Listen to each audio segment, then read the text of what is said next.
सोचो आपने दिन रात मेहनत करके एग्जाम्स की तैयारी की। आप पूरा साल एक्सट्रीम डेडिकेशन के साथ पढ़े।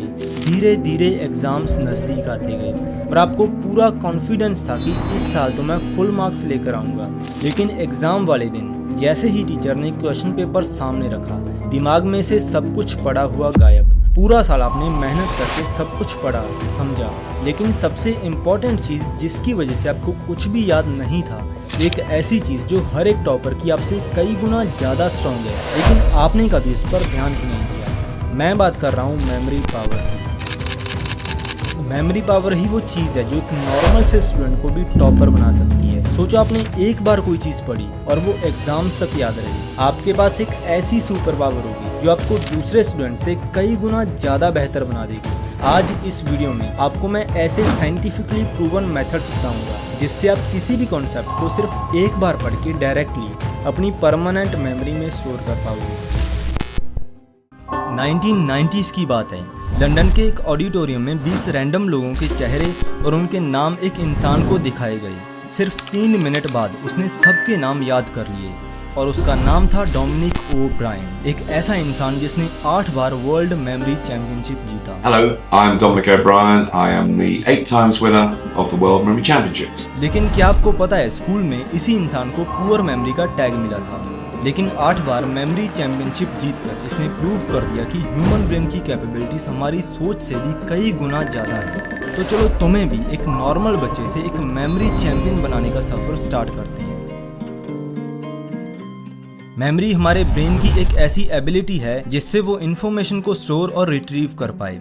सपोज आपने स्कूल के पहले दिन साइंस का पहला चैप्टर पढ़ा, ये इन्फॉर्मेशन आपके ब्रेन में स्टोर होगी। फिर टेस्ट और एग्जाम देते टाइम आप यही इन्फॉर्मेशन को ब्रेन में से रिट्रीव करोगे, यानी जो पढ़ा था उसे ब्रेन में से बाहर निकालकर एग्जाम में लिखोगे। अब एक टॉपर और एक नॉर्मल स्टूडेंट में सबसे बड़ा डिफरेंस ये होता है कि टॉपर ने जब वो चैप्टर पढ़ा तो वो उसे हमेशा याद रहा, वहीं एवरेज स्टूडेंट पढ़ने के थोड़े टाइम बाद ही मेजॉरिटी इन्फॉर्मेशन भूल गया। ऐसा इसलिए हुआ क्योंकि जाने अनजाने में टॉपर ऐसे साइंटिफिक प्रोटोकॉल्स फॉलो कर रहा था जिससे सिर्फ एक बार पढ़ते ही उसे सब याद हो जाता। चलो पहले लर्निंग और मेमोराइजेशन के पीछे की साइंस को समझते हैं, उसके बाद आपको ऐसे ऐसे तरीके बताऊंगा जिससे कोई भी इन्फॉर्मेशन चुटकी बजाते याद हो जाएगा। मेमोरी कैसे फॉर्म होती है? जब हम कोई भी चीज़ एक्सपीरियंस करते हैं थ्रू सेंसरी स्टिमुलाई, यानी हमारी 5 सेंसेस के through, which are vision, skin touch, sound, smell and taste. हमारा नर्वस सिस्टम इस सेंसरी स्टिमुलाई को इलेक्ट्रिकल एंड केमिकल सिग्नल्स में कन्वर्ट कर देगा। ये इलेक्ट्रिकल सिग्नल्स ब्रेन में स्पेसिफिक न्यूरॉन्स की चेन्स या फिर कह सकते हैं कि न्यूरल सर्किट्स एक्टिवेट करते हैं। न्यूरॉन्स ब्रेन में मौजूद वो स्पेशल तरीके के सेल्स हैं जो मैसेजेस को सेंड और रिसीव करने का काम करते हैं। आपके ब्रेन में अप्रॉक्सीमेटली 86 बिलियन न्यूरॉन्स हैं और हर एक न्यूरॉन आसपास के हजारों न्यूरॉन्स के साथ न्यूरल कनेक्शंस बना सकता है और इन न्यूरल कनेक्शंस का काउंट 100 ट्रिलियन तक जा सकता है। हर एक न्यूरल सर्किट के पास एक स्पेसिफिक इन्फॉर्मेशन होती है। फॉर एग्जाम्पल, ये पर्टिकुलर न्यूरल सर्किट्स आपके साइंस के फर्स्ट चैप्टर की मेमोरी के लिए रिस्पॉन्सिबल हैं। जब भी आप उस चैप्टर के बारे में पढ़ोगे या फिर सोचोगे तो यही न्यूरल सर्किट्स एक्टिवेट होंगे। आपको ये चैप्टर कितना याद रहेगा ये इस बात पर भी डिपेंड करता है कि ये न्यूरल सर्किट्स कितने स्ट्रॉन्ग हैं। तो आखिर इन न्यूरल सर्किट्स को स्ट्रॉन्ग करने का सीक्रेट क्या है? और इसी चीज़ पर डिटेल्ड स्टडी 1985 में जर्मन साइकोलॉजिस्ट हर्मन एबिंगॉस ने की थी। एबिंगॉस ने फॉरगेटिंग कर्व्स का कॉन्सेप्ट दिया, जो हमें बताता है कि अगर आप इन्फॉर्मेशन को सिर्फ एक बार पढ़ते हो तो उसमें से 50% आप सिर्फ 1 घंटे के अंदर भूल जाओगे, 24 घंटों बाद 70% चीज़ें भूल जाओगे और 1 हफ्ते बाद 90% इन्फॉर्मेशन भूल चुके होगे। तो आखिर कोई ऐसा तरीका होना चाहिए जिससे एक बार पढ़ा हुआ भी हमेशा याद रहे। वेल, तरीके तो 2 हैं और दूसरा तो मेरी गारंटी है आज तक आपको किसी ने भी नहीं बताया होगा। खैर, इसकी बात तो नेक्स्ट चैप्टर में करेंगे। फिलहाल पहला तरीका देखते हैं। किसी भी इन्फॉर्मेशन से रिलेटेड न्यूरल सर्किट स्ट्रॉन्ग तभी होंगे जब उनको बार बार एक्टिवेट करोगे। देखो, ये बिल्कुल वैसा ही है। अगर आप किसी जंगल में एक ही रास्ते पर बार बार चलते रहोगे तो वहाँ एक परमानेंट रास्ता बन जाएगा। वैसे ही जब आप किसी मेमोरी को बार बार रिपीट करते हो तो उससे रिलेटेड न्यूरल सर्किट्स और ज़्यादा स्ट्रॉन्ग हो जाती हैं। सेम इसकी ऑपोजिट, अगर आप किसी स्किल या मेमोरी को रिपीट नहीं करोगे तो उससे रिलेटेड न्यूरल सर्किट्स वीक हो जाएंगे और अल्टीमेटली आप उसे बिल्कुल भूल जाओगे। लेकिन ये सुनने में जितना आसान है उतना है नहीं। किसी भी चैप्टर को याद करना है तो उसकी मल्टीपल रिविजन्स करो, ये तो सबको पता है। लेकिन ये इतनी सिंपल चीज होने के बाद भी 90% स्टूडेंट्स रिवीजन नहीं करते, क्योंकि ह्यूमन ब्रेन कुछ इस तरीके से वायर्ड है जिससे हर एक रिवीजन के बाद उस पर्टिकुलर टॉपिक में इंटरेस्ट कम हो जाता है। कोई नया टॉपिक और नई इन्फॉर्मेशन पढ़ते टाइम तो बहुत मजा आता है, लेकिन उसकी रिवीजन करते टाइम बिल्कुल नहीं। बट डोंट वरी, ऐसे भी बहुत सारे तरीके हैं जिससे आप कम रेपिटेशंस में भी ज्यादा इन्फॉर्मेशन अपने ब्रेन में स्टोर कर सकते हैं। आपने नोटिस किया होगा कि कुछ इंसिडेंट्स जो लाइफ में सिर्फ एक बार होते हैं लेकिन जिंदगी भर याद रहते हैं। जैसे बचपन में खेलते खेलते अगर आपको गहरी चोट लग गई तो वो पल आपको जिंदगी भर याद रहेगा। कैसा होगा अगर यही चीज स्टडी में भी हो जाए? वेल, बिल्कुल हो सकती है। इसके पीछे बहुत ही इंटरेस्टिंग साइंस है जो मैं आपको बिल्कुल आसान शब्दों में समझाने वाला हूँ।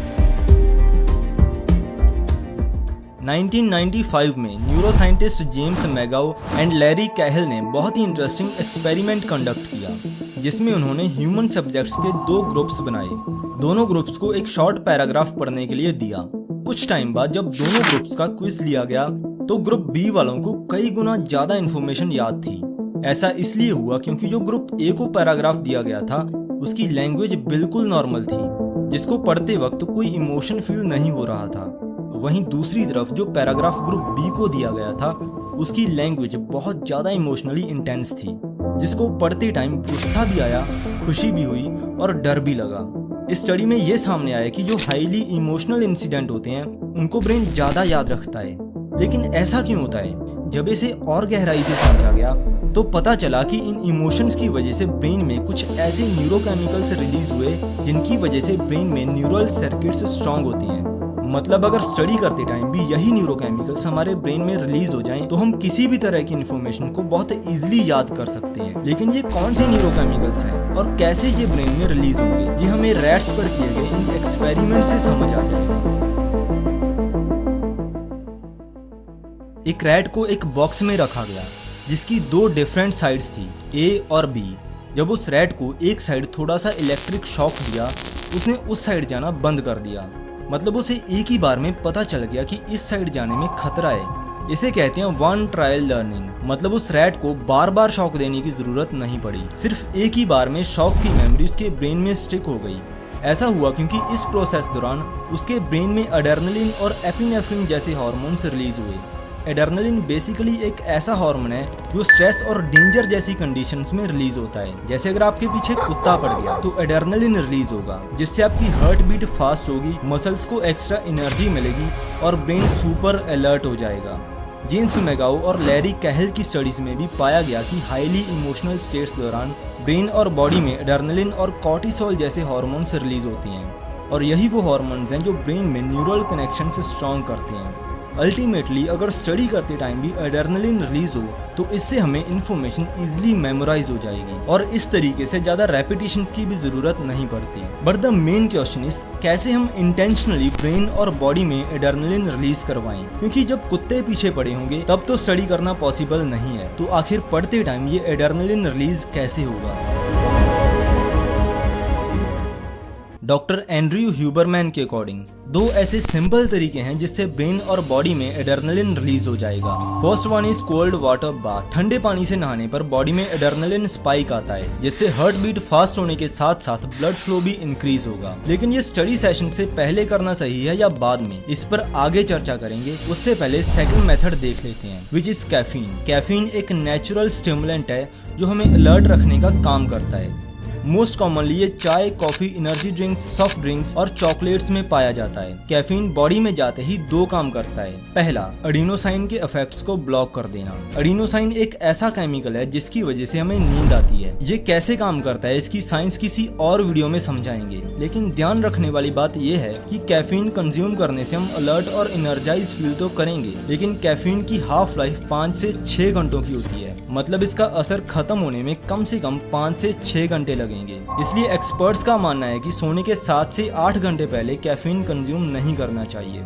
मतलब अगर आप 10 बजे सोते हो तो दोपहर के 2 बजे तक कॉफी पीना सही रहेगा, उसके बाद नहीं। कैफीन से दूसरी इंपॉर्टेंट चीज ये होती है कि बॉडी में एड्रेनलिन और एपिनेफ्रिन जैसे हार्मोन्स में भी स्पाइक आ जाता है। मतलब कैफीन हमारी लर्निंग में भी हेल्प कर सकता है। नाउ वी नो कि एड्रेनलिन कैसे रिलीज करवाना है, लेकिन कब रिलीज करवाना है ये भी उतना ही इम्पोर्टेंट है। जब आपने कोई भी चैप्टर पढ़ा या रिवाइज किया, उसके तुरंत बाद या फिर 10 से 15 मिनट के अंदर अगर एड्रेनलिन रिलीज हो तो उसका बेस्ट इफेक्ट देखने को मिलेगा। इसके साथ साथ एक और इम्पोर्टेंट एस्पेक्ट जिससे सबसे ज्यादा न्यूरल कनेक्शंस स्ट्रांग होते हैं, एंड दैट इज स्लीप।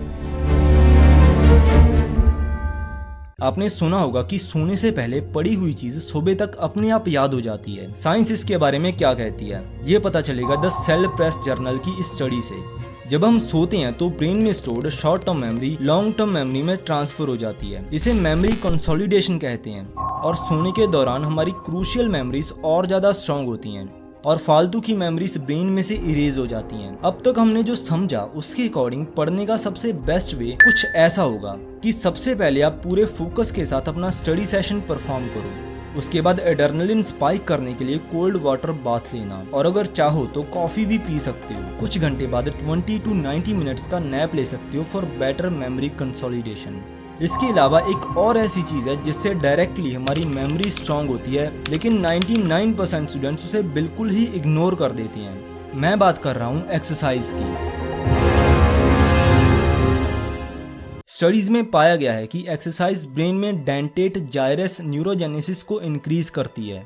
लेकिन ये है क्या और इससे क्या होगा? डेंटेट जाइरस ब्रेन में मौजूद हिपोकैम्पस रीजन का ही एक पार्ट है। हिपोकैम्पस में ही मेमोरीज फॉर्म होती हैं और टेम्परेरली स्टोर भी होती हैं। न्यूरोजेनेसिस का मतलब है नए न्यूरॉन्स क्रिएट होना। अब ये जो डेंटेट जाइरस है इसी में ही नए न्यूरॉन्स क्रिएट होते हैं और एक्सरसाइज करने से ये प्रोसेस और ज्यादा इंक्रीज होगा।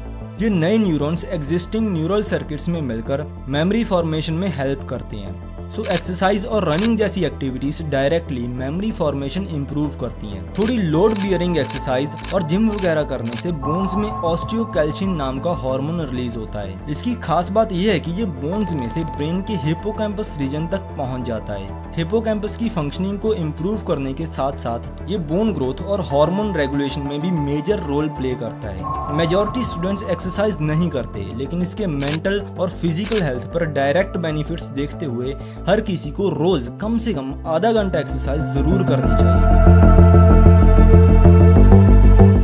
न्यूरोसाइंटिस्ट वेंडी सुजुकी की एक स्टडी में 18 to 45 की एज ग्रुप के लोगों के 2 ग्रुप्स बनाए गए। ग्रुप ए को डेली 13 मिनट्स के लिए मेडिटेशन करवाया गया और ग्रुप बी को डेली पॉडकास्ट दिखाया गया।